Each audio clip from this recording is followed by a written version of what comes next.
dela pega no fundo. Olha. Posso mexer? Você deixa aqui, vamos a pé agora, Alicia. Vamos ver como é que é. Análise criteriosa do caminho antes de chegar ao mar, feita pelo Rafael. Isso aqui é água podre? Estamos achando que a areia é meio movediça.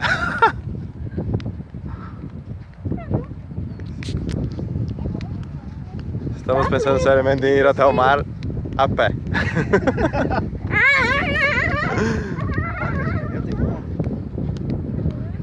Enquanto as pessoas não atolam, o Jeep corre o risco, mas não vai atolar.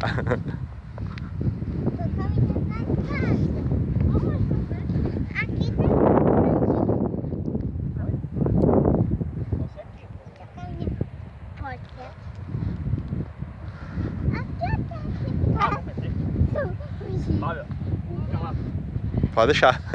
Pera aí. Corta o vídeo e começa a outra. Pera aí.